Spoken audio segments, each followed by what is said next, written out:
بل هو قرآن مجيد في لوح محفوظ.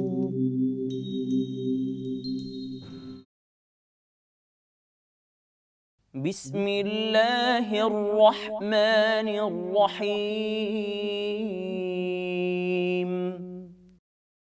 وإلى ثمود أخاهم صالحا قال يا قوم اعبدوا الله ما لكم من إله غيره هو أنشأكم من الأرض واستعمركم فيها فاستغفروه ثم توبوا إليه إن ربي قريب مجيب. قالوا يا صالح قد كنت فينا مرجوا قبل هذا أتنهانا أن نعبد ما يعبد آباؤنا وإننا لفي شك مما تدعونا إليه مريب.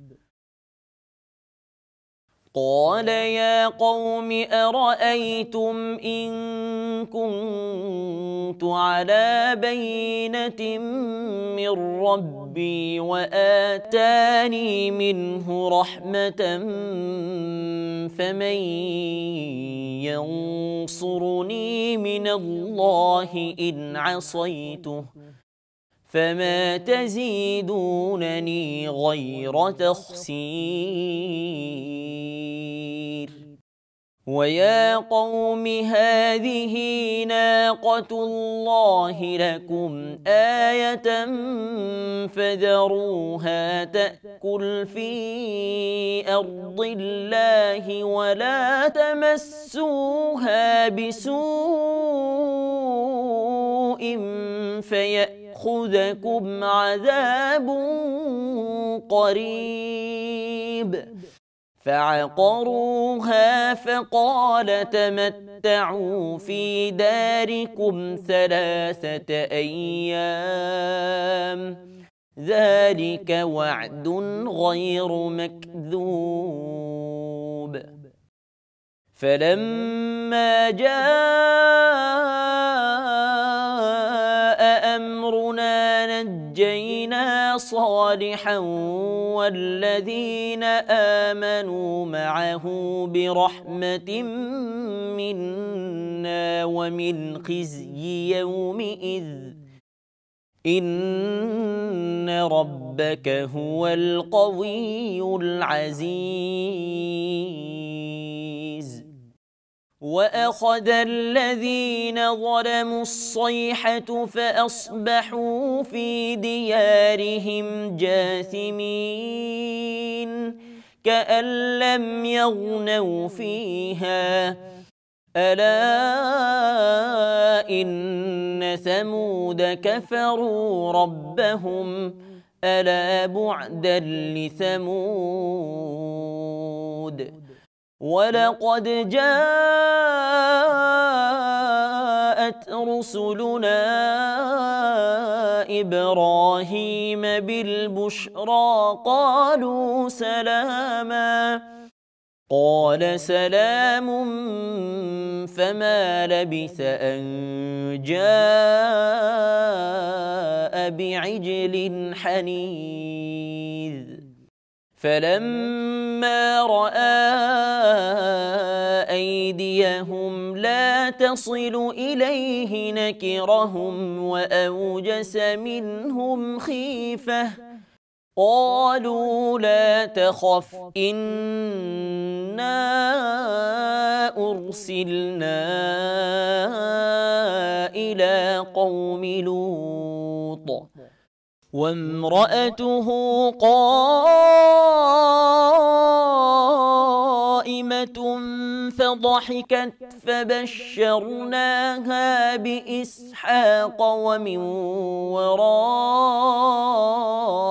إسحاق يعقوب قالت يا ويلتى أألد وأنا عجوز وهذا بعلي شيخا إن هذا لشيء عجيب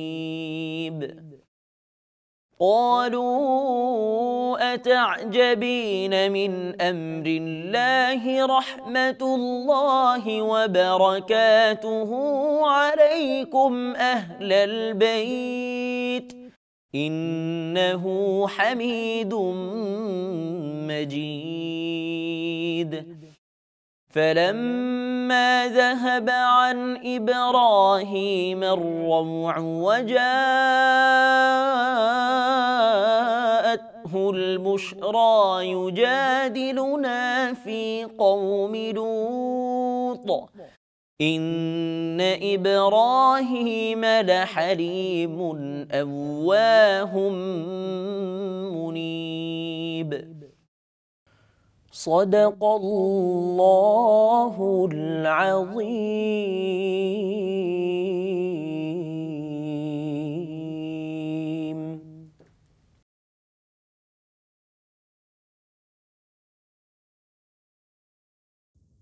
দয়াময় পরম দয়ালু আল্লাহর নামে। আমি সাবুদ জাতির নিকট তাহাদের ভ্রাতা সালিহকে পাঠাইয়াছিলাম। সে বলিয়াছিল, হে আমার সম্প্রদায়, তোমরা আল্লাহর ইবাদত করো, তিনি ব্যতীত তোমাদের অন্য কোনো ইলাহ নাই।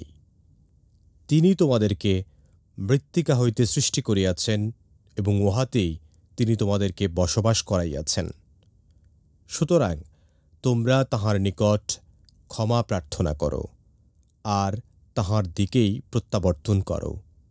নিশ্চয়ই আমার প্রতিপালক নিকটে, তিনি আহ্বানে সাড়া দেন। তাহারা বলিল, হে সালিহ, ইহার পূর্বে তুমি ছিলে আমাদের আশাস্থল। তুমি কি আমাদেরকে নিষেধ করিতেছ ইবাদত করিতে তাহাদের, যাহাদের ইবাদত করিত আমাদের পিতৃপুরুষরা? আমরা অবশ্যই বিভ্রান্তিকর সন্দেহে রইয়াছি সে বিষয়ে, যাহার প্রতি তুমি আমাদেরকে আহ্বান করিতেছ। সে বলিল, হে আমার সম্প্রদায়, তোমরা কি ভাবিয়া দেখিয়াছ, আমি যদি আমার প্রতিপালক প্রেরিত স্পষ্ট প্রমাণে প্রতিষ্ঠিত হইয়া থাকি এবং তিনি যদি আমাকে তাহার নিজ অনুগ্রহ দান করিয়া থাকেন, তবে আল্লাহর শাস্তি হইতে আমাকে কে রক্ষা করিবে, আমি যদি তাহার অবাধ্যতা করি? সুতরাং তোমরা তো কেবল আমার ক্ষতি বাড়াইয়া দিতেছ। হে আমার সম্প্রদায়, ইহা আল্লাহর উষ্টি তোমাদের জন্য নিদর্শনস্বরূপ। ইহাকে আল্লাহর জমিতে চড়িয়া খাইতে দাও। ইহাকে কোনো কষ্ট দিও না, কষ্ট দিলে আশু শাস্তি তোমাদের উপর আপতিত হইবে। কিন্তু উহারা উহাকে বধ করিল। অতঃপর সে বলিল, তোমরা তোমাদের গৃহে 3 দিন জীবন উপভোগ করিয়া নাও। ইহা একটি প্রতিশ্রুতি যাহা মিথ্যা হইবার নয়। যখন আমার নির্দেশ আসিল, তখন আমি সালিহ ও তাহার সঙ্গে যাহারা ঈমান আনিয়াছিল তাহাদেরকে আমার অনুগ্রহে রক্ষা করিলাম এবং রক্ষা করিলাম সেই দিনের লাঞ্ছনা হইতে। তোমার প্রতিপালক তো মহাপরাক্রমশালী। অতঃপর যাহারা সীমা লঙ্ঘন করিয়াছিল, মহানাদ তাদেরকে আঘাত করিল। ফলে উহারা নিজ নিজ গৃহে নতজানু অবস্থায় শেষ হইয়া গেল, যেন তাহারা সেখানে কখনো বসবাস করে নাই। জানিয়া রাখো, সামুদ সম্প্রদায় তো তাহাদের প্রতিপালককে অস্বীকার করিয়াছিল। জানিয়া রাখো, ধ্বংসই হইল সামুদ সম্প্রদায়ের পরিণাম। আমার ফেরেশতাগণ তো সুসংবাদ লইয়া ইব্রাহিমের নিকট আসিল। তাহারা বলিল, সালাম। সেও বলিল, সালাম। সে অবিলম্বে এক কাবাবকৃত গোবৎস লইয়া আসিল। সে যখন দেখিল তাহাদের হস্ত উহার দিকে প্রসারিত হইতেছে না, তখন তাহাদেরকে অবাঞ্ছিত মনে করিল এবং তাহাদের সম্বন্ধে তাহার মনে ভীতি সঞ্চার হইল। তাহারা বলিল, ভয় করিও না, আমরা তো লূতের সম্প্রদায়ের প্রতি প্রেরিত হইয়াছি। আর তাহাদের স্ত্রী দণ্ডায়মান, এবং সে হাসিয়া ফেলিল। অতঃপর আমি তাহাকে ইসহাকের ও ইসহাকের পরবর্তী ইয়াকুবের সুসংবাদ দিলাম। সে বলিল, কি আশ্চর্য, সন্তানের জননী হইব আমি, যখন আমি বৃদ্ধা এবং এই আমার স্বামী বৃদ্ধ। ইহা অবশ্যই এক অদ্ভুত ব্যাপার। তাহারা বলিল, আল্লাহর কাজে তুমি বিস্ময় বোধ করিতেছ? হে পরিবারবর্গ, তোমাদের প্রতি রহিয়াছে আল্লাহর অনুগ্রহ ও কল্যাণ। তিনি তো প্রশংসার্হ ও সম্মানার্হ। অতঃপর যখন ইব্রাহিমের ভীতি দূরীভূত হইল এবং তাহার নিকট সুসংবাদ আসিল, তখন সে লূতের সম্প্রদায়ের সম্বন্ধে আমার সঙ্গে বাদানুবাদ করিতে লাগিল। ইব্রাহিম তো অবশ্যই সহনশীল, কোমল হৃদয়, সতত আল্লাহ অভিমুখী।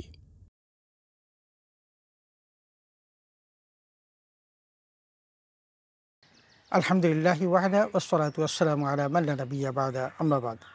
সুপ্রিয় দর্শক শ্রোতা, আসসালামু আলাইকুম ওয়া রাহমাতুল্লাহি ওয়া বারাকাতুহু। সময় সংবাদের নিয়মিত অনুষ্ঠান লৌহে মাহফুজ থেকে আপনাদের সকলকে জানাচ্ছি আন্তরিক শুভেচ্ছা ও মোবারকবাদ। সুপ্রিয় শ্রোতা, আমরা এতক্ষণ পর্যন্ত পবিত্র কোরআন কারীমের সূরা হুদের ৬১ নম্বর আয়াত থেকে ৭৫ নম্বর আয়াতের তেলাওয়াত শুনলাম তরজমা। আসুন আমরা এই আয়াতে কারিমাগুলোর সংক্ষিপ্ত তাফসীর শুনি। আল্লাহ তাআলা আমাদের সকলকে এই আয়াত এবং কোরআন বোঝার তৌফিক দান করুন, আমিন। সুপ্রিয় শ্রোতা, ৬১ নম্বর আয়াতে আল্লাহ তাআলা বলেন, ওয়াইলা সামুদা আখাহুম সালিহান ক্বালা কওমি আবুদুল্লাহ মা লাকুম মিন ইলাহিন গায়রু। এখানে আমরা দেখি যে সামুদ সম্প্রদায়ের নিকট আল্লাহ তাআলা নবী সালেহ আলাইহিস সালামকে পাঠিয়েছিলেন এবং প্রত্যেক নবীর মতো তিনিও মানুষকে দাওয়াত দিয়েছিলেন, ইয়া কওমি আবুদুল্লাহ মা লাকুম মিন ইলাহিন গায়রু, হে আমার সম্প্রদায়, তোমরা সেই মহান সত্তার ইবাদত করো যিনি ব্যতীত আর কোনো দ্বিতীয় উপাস্য নেই। এবং তিনি এটাও বলেছেন, হুয়া আনশাকুম মিনাল আরদি ওয়াস্তা'মারাকুম ফিহা, বলছেন যে তিনি তোমাদেরকে জমিন থেকে তোমাদের সৃষ্টি করেছেন এবং সেখানে তোমাদেরকে আল্লাহ তাআলা আবাদ করেছেন। অতএব তোমরা তার কাছে ক্ষমা প্রার্থনা করো, সুম্মা তুবু ইলাইহি, আর যদি তার কাছে মনোনিবেশ করো, তিনি যদি তোমাদেরকে গ্রহণ করেন, তাহলে জেনে রেখো ইন্না রব্বি কারিবুম মুজিব, যে তিনি আবেদন গ্রহণকারী। অতএব সালেহ আলাইহিস সালাম এই সামুদ জাতির কাছে এই দাওয়াতটা পেশ করেছিলেন। ৬২ নম্বর আয়াতে আমরা দেখি যে ক্বালু ইয়া সালিহু ক্বাদ কুনতা ফীনা মারজুওয়ান ক্বাবলা হাযা আতানহানা আন না'বুদা মা ইয়া'বুদু আবাউনা।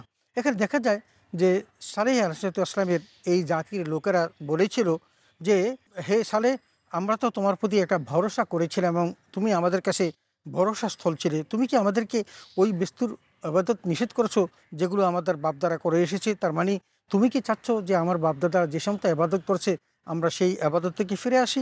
লাফি শাক্কিম মিম্মা তাদউনা ইলাইহি মুরিব। তারা বলতে চাচ্ছেন যে ধর্মের দিকে তুমি আমাদের ডাকছো, বস্তুত আমরা তোমার সম্বন্ধে গভীর সন্দেহের মধ্যে আছি এবং যা আমাদেরকে দ্বিধাদ্বন্দ্বে ফেলে দিয়েছে। অতএব তোমার এই কথাগুলো আমরা বুঝতে পারছি না, যদিও আমরা তোমার প্রতি সম্পূর্ণ আস্থাশীল ছিলাম এবং তোমার প্রতি আমাদের পূর্ণ ভরসা ছিল। ৬৩ নম্বর আয়াতে আল্লাহ তাআলা বলেন, ক্বালা ইয়া কওমি আরাইতুম ইন কুনতু আলা বায়্যিনাতিন মিন রাব্বি ওয়া আতানি মিনহু রাহমাতান ফামান ইয়ানসুরুনি মিনাল্লাহি ইন আসাইতুহু।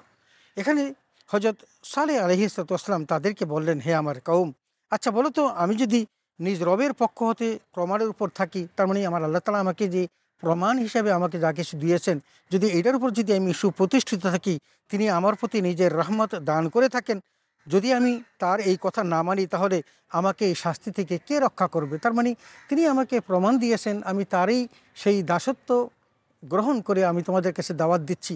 এখন যদি আমি তার কথা না মানি, তাহলে তিনি যদি আমাকে কোনো পানিশমেন্ট দেন, কোনো কষ্ট দেন, তাহলে আমাকে তখন কে সাহায্য করবে?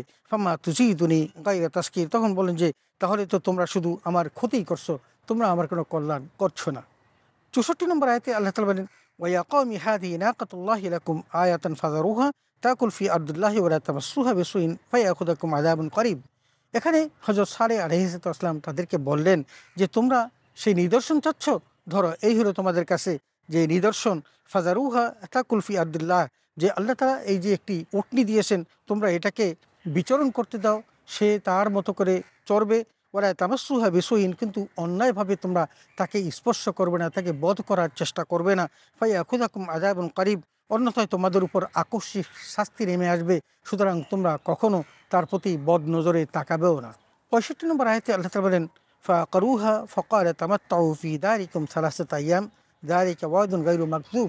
কিন্তু ওই জাতির লোকেরা যেটা করলেন সেটা হলো তারা ওই উষ্ঠিটিকে তারা মেরে ফেললো, এবং তারা তখন হযরত সালেহ আলাইহিস সালাম তাদেরকে বললেন যে তোমরা তোমাদের নিজেদের ঘরে 3 দিন খুব ভালোভাবে আরাম করে তোমরা কাটাও, কিন্তু যালিকা ওয়াদুন গায়রু মাকযুব, বলছেন যে এটা ওয়াদা যাতে বিন্দুমাত্র মিথ্যে নেই, কারণ তোমরা যে অন্যায়টা করেছিলে আল্লাহ তোমাদের কাছে তার যে নিদর্শন হিসেবে উক্তি দিয়েছিল, তোমরা তার প্রতি তাকে হত্যা করে ফেলেছো, অতএব তোমরা আর 3 দিন পর্যন্ত শান্তিতে থাকতে পারবে, এবং এটা আল্লাহর ওয়াদা সত্য যে তোমাদের উপর অচিরেই অনেক বড় ধরনের বিপদ আপতিত হতে যাচ্ছে। 66 নম্বর আয়াতে আল্লাহ তাআলা বলেন, ফালাম্মা জাআ আমরুনা জাইনা সালিহান ওয়াল্লাযীনা আমানু মা'a বিরাহমাতিন মিন্না ওয়া মিন খিজয়িন ইয়াওমাইদিন ইন্না রাব্বাকা হুয়াল কাউইয়্যুল আজিজ। এখানে আল্লাহ তাআলা বলেন যে ওই দিনটি যখন সমাগত হলো এবং যখন সেই বিপদ তাদের প্রতি আসন্ন হলো, তখন আল্লাহ রাব্বুল আলামিন সালেহ আলাইহিস সালাম এবং তার সাথে যারা ঈমান এনেছিল তার করুণায় তিনি তাদেরকে রক্ষা করলেন, এবং তাদেরকে আল্লাহ তাআলা বড় ধরনের অপমান থেকে তাদেরকে মুক্তি দিলেন। ইন্না রাব্বাকা হুয়াল কাউইয়্যুল আজিজ, এবং বলেন যে যে নিশ্চয়ই তোমার রব শক্তিমান এবং মহাপরিক্রমশালী, তোমার রব যখন যা চান তাই করতে পারেন। অতএব আল্লাহ রাব্বুল আলামিন তখন সালেহ আলাইহিস সালাম এবং তার সাথে যারা ইসলাম গ্রহণ করেছিলেন, ঈমান এনেছিলেন, তাদেরকে রক্ষা করলেন এবং লাঞ্ছনার হাত থেকে বাঁচিয়ে দিলেন। 67 নম্বর আয়াতে আল্লাহ তাআলা বলেন, ওয়াখাযাল্লাযীনা যালামুস সাইহাতা ফাআসবাহু ফি দিয়ারিহিম জাসিমিন, এবং পরিণতি হিসাবে সালেহ আলাইহিস সালামের সেই জাতির মানুষের উপর যখন আল্লাহ রাব্বুল আলামিন কী করলেন, প্রচণ্ড ধ্বনি দিয়ে আক্রমণ করলো, তখন তারা উপর হয়ে তাদের নিজের গৃহের মধ্যে পড়ে থাকলো। তার মানে তাদের উপর প্রকাণ্ড আযাব নাজেল করলেন এবং বৃহৎ একটি আওয়াজ হলো, এবং সেই আওয়াজের কারণে তারা প্রত্যেকে তাদের নিজের গৃহের মধ্যে উপর হয়ে পড়ে গেলো। তার মানে তারা একেবারে নিঃশেষ হয়ে গেল, ধ্বংস হয়ে গেল। সুপ্রিয় শ্রোতা, 68 নম্বর আয়াতে আল্লাহ তাআলা বলেন, কাল্লাম ইয়াগনাউ ফিহা আলা ইন্না সামুদা কাফারু রাব্বাহুম আলা বুদান লিসামুদ। এখানে আল্লাহ রাব্বুল আলামিন এমনভাবে তাদেরকে ধ্বংস করলেন যে এখানে যে বিশাল বিশাল অট্টালিকা ছিল, বাড়িঘর ছিল, তার কোনো নাম নিশানা থাকলো না, একেবারে নিশ্চিহ্ন করে দিলেন। এই জন্য আল্লাহ বললেন যে ভালোরূপে জেনে রেখো সামুদ সম্প্রদায় নিজ রবের সাথে কুফরি করেছিল, এবং জেনে রেখো সামুদ সম্প্রদায় রহমতে দূরে ছিটকে পড়লো। তার মানে আল্লাহ রাব্বুল আলামিন তাদের প্রতি যখন রহমতের দৃষ্টি থেকে যখন ফিরিয়ে নিলেন, তখন তাদের প্রতি এমনভাবে আযাব নাজেল করলেন যে তাদেরকে একেবারে ধ্বংস করে দিলেন। শুধু তাদেরকে নয়, তাদের বাড়িঘরগুলো পর্যন্ত ধ্বংস করে দিলেন, যেন সেখানে কোনো বাস্তবিকতা কখনোই ছিল না। 69 নম্বর আয়াতে আল্লাহ বলেন, ওয়ালাকাদ জাআত রুসুলুনা ইব্রাহিমা বিল বুশরা ক্বালু সালামান ক্বালা সালামুন ফামা লাবিসা আন জাআ বিআইদিন হানিদ। এখানে আল্লাহ রাব্বুল আলামিন হযরত ইব্রাহিম আলাইহিস সালামের কাছে কিছু ফেরেশতা এসেছিলেন মেহমান রূপে, এবং এসে তারা হযরত ইব্রাহিম আলাইহিস সালামকে সুসংবাদ দিলেন, এবং সেই সুসংবাদটা ছিল যে তার ঘরে সন্তান জন্মগ্রহণ করবে, যে ইসহাক জন্মগ্রহণ করবে, ইয়াকুব জন্মগ্রহণ করবে। এমনিভাবে যখন সুসংবাদ দিচ্ছিল, তখন তারা যখন তাকে এসে অভিবাদন জানালেন, সালাম জানালেন, শুভেচ্ছা জানালেন, তখন তিনিও বললেন, সালামুন, তোমাদের প্রতিও শুভেচ্ছা। ফামা লাবিসা আন জাআ বিআইদিন হানিজ। যখন এই সুসংবাদ দিলেন হযরত ইব্রাহিম আলাইহিস সালাম, তিনি অত্যন্ত মেহমানদারির পাগল ছিলেন। তিনি ওই মেহমানদের জন্য তিনি অতি দ্রুত একটা গোবৎস আনয়ন করলেন, যেটাকে ভেজে নিয়ে আসতেন যাতে করে মেহমানরা এটা খেতে পারে। 70 নম্বর আয়াতে আল্লাহ তাআলা বলেন, ফালাম্মা রাআ আইদিয়াহুম লা তাসিলু ইলাইহি রাকিরাহুম ওয়া ওয়াজাসা মিনহুম খিফাতান। এখন হযরত ইব্রাহিম আলাইহিস সালাম যখন মেহমানদের জন্য গরুর বাছুর ভুনা করে নিয়ে আসলেন এবং তাদের সামনে যখন উপস্থাপন করলেন, কিন্তু তারা ওই খাদ্যের দিকে হাত বাড়াচ্ছে না। এইটা দেখে তিনি তখন অদ্ভুত লাগলো তার কাছে যে এত সুস্বাদু খাদ্য তাদের সামনে উপস্থাপন করা হলো, তারা কেন এটাকে ধরছে না। ফাওয়াজাসা মিনহুম খিফাতান, তখন তার মধ্যে একটা শঙ্কা দেখা দিল, তিনি একটা ভয় পেয়ে গেলেন। ক্বালু লা নাখাফ, তখন ওই ফেরেশতারা থেকে বলল, হে ইব্রাহিম, তুমি ভয় পেও না, ইন্না উরসিলনা ইলা কওমি লূত, আমরা কিন্তু লূতের কাছে, তার জাতির কাছে এসেছি। তার মানে তারা তখন বলল যে লূত জাতির মানুষগুলো তারা সমকামিতে লিপ্ত হয়েছে, তাদেরকে ধ্বংস করার জন্য আমরা এখানে এসেছি, আমরা কোনো মানুষ নই, এই জন্য আমরা খানা হাত দিচ্ছি না। 71 নম্বর আয়াতে আল্লাহ তাআলা বলেন, আমরাআতুহু কাইমাতুন ফাদাহিকাত ফাবাশশারনাহা বিইসহাক ওয়া মিন ওয়ারাই ইসহাক ইয়াকুব। তখন হজরত ইব্রাহিম আলাইহিসসালামের স্ত্রী তখন তার সামনে দণ্ডায়মান ছিল। তিনি হেসে উঠলেন। তিনি এই কারণে হেসলেন যে আমি তাকে ইব্রাহিমের স্ত্রীকে সুসংবাদ দিলাম ইসহাকের এবং তার পরবর্তী ইয়াকুবের সুসংবাদ তখন দিলাম। তখন তিনি বিস্মিত হয়ে গেলেন, এবং তিনি বিস্মিত হয়ে গেলেন এই কারণ তখন হজরত ইব্রাহিম আলাইহিসসালামের স্ত্রী সারার বয়স অনেক বেশি হয়ে গেছে। তিনি এবং তার স্ত্রী দুজনই বয়সপ্রাপ্ত হয়ে গেছেন এবং তাদের সন্তান হওয়ার মতো অবস্থা তখন ছিল না। এই কারণে তিনি হেসে উঠলেন। সুপ্রিয় শ্রোতা, ৭২ নম্বর আয়াতে আল্লাহ তাআলা বলেন, ক্বালা ইয়া ওয়াইলাতা আলিদু ওয়া আনা আজুজু হাযা বা'লি শাইখা। হযরত ইব্রাহিম আলাইহিসসালামের স্ত্রী এই কথাগুলো শুনে বিস্ময়করভাবে তিনি বললেন, হায় কপাল, এখন আমি সন্তান প্রসব করব, অথচ আমি বৃদ্ধ হয়ে গেছি, আর স্বামীও বৃদ্ধ হয়ে গেছে। বাস্তবিক এটা একটা আশ্চর্যের বিষয়, কেমন করে আমাদের ঘরে সন্তান হবে, যেহেতু আমরা দুজনেই বয়োবৃদ্ধ হয়ে গেছি এবং সন্তান ধারণ করার ক্ষমতা থেকে আমরা অনেক দূরে চলে গেছি। ৭৩ নম্বর আয়াতে আল্লাহ বলেন, ক্বালু আতা'জাবিনা মিন আমরিল্লাহি রাহমাতুল্লাহি ওয়া বারাকাতুহু আলাইকুম আহলুল বাইত ইন্নাহু হামিদুম মাজিদ। এখানে হযরত ইব্রাহিম আলাইহিসসালাম এবং সারা আলাইহিসসালামের এই কথাগুলোর উপর ফেরেশতারা বলে উঠলেন, আপনারা কি আশ্চর্য হচ্ছেন? আল্লাহর কাজ সম্পর্কে আশ্চর্য হওয়ার কি কিছু আছে? এটা তো আল্লাহর রহমত এবং বরকত। আল্লাহ আপনাদের প্রতি রহমত করেছেন এবং বরকত নাজিল করেছেন। এরকম বিস্ময়কর কাজ করার ঘটনা তো আমার আল্লাহ অহরহ করে থাকেন, এবং এই আহলে বাইতের প্রতি আমার আল্লাহর রহমত আছে, বরকত আছে। ইন্নাহু হামিদুম মুজিদ, যে তিনি সমস্ত প্রশংসার যোগ্য এবং মহিমান্বিত। অতএব আল্লাহ যে কোনো মুহূর্তে যা কিছু করতে পারেন। তিনি যদি কোনো কিছু করতে চান শুধু বলেন কুন, হও, আর ফায়াকুন, হয়ে যায়। সুতরাং আল্লাহর এই কর্মের মধ্যে বিস্ময়ের কোনো বিষয় নেই। ৭৪ নম্বর আয়াতে আল্লাহ তাআলা বলেন, ফালাম্মা যাহাবা আন আবির ৭৪ নম্বর আয়াতে আল্লাহ তাআলা বলেন, ফালাম্মা যাহাবা আন ইব্রাহিম আর-রাউ ওয়া জাআতহুল বুশরা ইউজাদিলুনা ফি কওমি লূত। হযরত ইব্রাহিম আলাইহিসসালাম তার মধ্যে যে ভীতি ছিল, তিনি সেই ভীতি যখন দূর হয়ে গেল এবং তিনি যখন সুসংবাদ শুনেন আল্লাহ রাব্বুল আলামিন তাকে সন্তান দেবেন, এই সুসংবাদ শোনার পর তার মনটা একটু সুন্দর হলো। তখন তিনি ওই ফেরেশতাদের সাথে এই নিয়ে বাদানুবাদ করতে লাগলেন, বিতর্ক করতে লাগলেন এবং বলতে লাগলেন যে কওমে লূতকে যে তোমরা ধ্বংস করবা, সেখানে যদি আল্লাহর কোনো প্রিয় বান্দা থাকে তাহলে কি তোমরা ধ্বংস করতে পারবে? তিনি বললেন ৩০০ লোক, ২০০ লোক বা ১০০ লোক, এমনকি ৫০, ৩০, এমনি কমাতে কমাতে যখন বললেন যে ৫ জন কোনো আল্লাহর প্রিয় বান্দা থাকলে ধ্বংস করা যাবে, বলল যে না। তাহলে বলেন যে লূত আলাইহিসসালাম তো আল্লাহর নবী, তাহলে কেমন করে ধ্বংস করবে? তখন তারা বললেন যে ওই ধ্বংসের পূর্বে হযরত লূত আলাইহিসসালামকে আমরা এই জমিন থেকে উঠিয়ে এনে যাব, এমনিভাবে আমরা ওই সম্প্রদায়কে ধ্বংস করে দিব। ৭৫ নম্বর আয়াতে আল্লাহ তাআলা বলেন, ইন্না ইব্রাহিম লাহালিমুন আওয়াহুম মুনীব। বলছেন যে বাস্তবিক ইব্রাহিম ছিল বড় সহিষ্ণু প্রকৃতির, দয়ালু স্বভাব এবং কোমল হৃদয়ের। তিনি এই সমস্ত কথাগুলো শুনলেন এবং তার মধ্যে যে কোমল হৃদয় ছিল, সেই কারণেই তিনি কওমে লূতকে ধ্বংস করে দিবেন। এই জন্য বারবার তিনি জানতে চেয়েছিলেন যে কেমন করে আল্লাহ তাআলা এই জাতিটাকে ধ্বংস করবে, যেখানে হযরত লূত আলাইহিসসালাম নিজেই আছেন। সুপ্রিয় শ্রোতা, আমরা এতক্ষণ পর্যন্ত পবিত্র কোরআন কারীমের সূরা হুদের ৬১ নম্বর আয়াত থেকে ৭৫ নম্বর আয়াতের তেলাওয়াত, তরজমা এবং তাফসীর শুনলাম। এখানে আল্লাহ নবী হযরত সালেহ আলাইহিসসালাম তার জাতির কাছে দাওয়াত দিয়েছিলেন। সেখানে নিদর্শন হিসেবে আল্লাহ একটি উট পাঠিয়েছিলেন, কিন্তু তার জাতির লোকেরা তারা নাফরমানি করে সেই উটটাকে হত্যা করে ফেলে এবং তার পরিণতি হিসাবে আল্লাহ তাআলা সেই জাতিটাকে ধ্বংস করে দেয়। এবং কওমে লূত যখন তারা ওই সীমা লঙ্ঘন করলো এবং তারা যখন সমকামিতে লিপ্ত হলো, সেই জাতিটাকেও আল্লাহ তাআলা ধ্বংস করার জন্য ফেরেশতাদেরকে পাঠালেন। তারা হযরত ইব্রাহিম আলাইহিসসালামের বাসায় আসলেন মেহমান হিসেবে, সেখানে এসে সুসংবাদ দিলেন। হযরত ইব্রাহিম ইসলামের স্ত্রী সারা বিস্মিত হয়ে বললেন, আমরা দুজনেই যেহেতু বৃদ্ধ, কেমন করে আমাদের সন্তান হবে?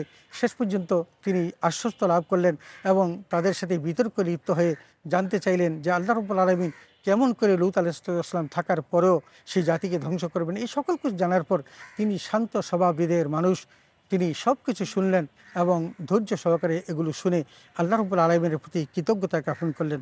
সুপ্রিয় শ্রোতা, আসুন আমরা পবিত্র কোরআন কারীমের উপর ঈমান আনি এবং এই পবিত্র কোরআন কারীম যা কিছু বলেছে সেগুলোর উপর বিশ্বাস স্থাপন করে আমরা আমাদের দুনিয়ার জীবনটাকে সাজাই, তাহলে আমরা পরকালীন জীবনের মুক্তির পথ খুঁজে পাবো। আল্লাহ তাআলা আমাদের সকলকে সে তৌফিক দান করুন, আমিন। ওয়া আখিরু দাওয়ানা আলহামদুলিল্লাহি রাব্বিল আলামিন। আসসালামু আলাইকুম ওয়া রাহমাতুল্লাহি ওয়া বারাকাতুহু।